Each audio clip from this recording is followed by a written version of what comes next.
પહેલા તેજસ્વી ગયા અઠવાડિયાના કોલ પર અપડેટ લઈ આપી દઉં। BHELનું કાઉન્ટર હતું, આપે સજેસ્ટ કર્યું હતું 420નો પહેલો ટાર્ગેટ સજેસ્ટ કર્યો હતો અને શુક્રવારે આપણને ટાર્ગેટ અચીવ પણ થતો દેખાયો છે, એટલે સૌથી પહેલાં તો એના માટે તમને કોંગ્રેચ્યુલેશન।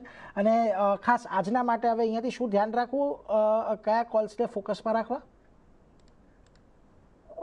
થેન્ક યુ નીરજભાઈ। આજનો જે પહેલો કોલ છે એ છે ICICI બેંક। મેં તમને ઓપનિંગ રિમાર્કમાં જણાવ્યું કે બેન્કિંગ એઝ અ સેક્ટર અમને ઘણું સારું લાગી રહ્યું છે અને bank nifty there is a strong possibility કે it can go up to the level of 60,000। So banking સેક્ટરમાં પ્રાઇવેટ સેક્ટર બેંક્સના જે ચાર્ટ સેટઅપ છે ઘણા સ્ટ્રોંગ છે। સો ICICI બેંક એક ટોપ પિક રહેશે। ICICI બેંકમાં બી લાસ્ટ વીકમાં બ્રેકઆઉટ આવી ગયું છે અને છેલ્લા 5-6 દિવસથી સ્ટોક 200 દિવસની મૂવિંગ એવરેજની ઉપર સસ્ટેન કરે છે। તો ICICI બેંકમાં કરંટ ભાવે આ તો ડિપમાં ખરીદારી કરવાની રાય છે।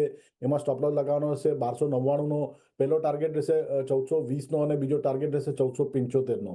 અને બીજો જે સ્ટોક મને ગમે છે એ છે બજાજ ફાઇનાન્સ લિમિટેડ। બજાજ ફાઇનાન્સની બી વાત કરે તો આ સ્ટોકનું બી ચાર્ટ સ્ટ્રક્ચર ઘણું પોઝિટિવ છે। એક ડાઉનવર્ડ સ્લોપિંગ ટ્રેન્ડ લાઇનનું બ્રેકઆઉટ થયું હતું લાસ્ટ વીકમાં, પ્લસ એનું જે પ્રીવિયસ સ્વિંગ હાઈ હતો એ બી સ્ટોકે કુદાવી દીધો છે। સ્ટોક 200 દિવસની મૂવિંગ એવરેજની ઉપર કન્સિસ્ટન્ટલી ટ્રેડ કરી રહ્યો છે। Short term moving average crossover બી થયું છે। સો બજાજ ફાઇનાન્સમાં બી કરંટ ભાવે આ તો ડિપમાં ખરીદારી કરવાની રાય છે। આમાં સ્ટોપ લોસ રાખવાનો રહેશે 929નો। આનો પહેલો ટાર્ગેટ રહેશે 1005નો અને બીજો ટાર્ગેટ રહેશે 1045નો।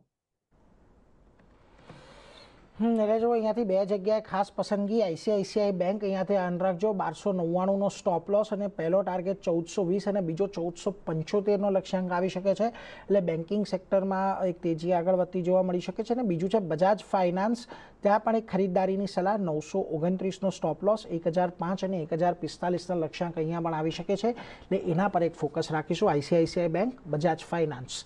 એ સાથે જ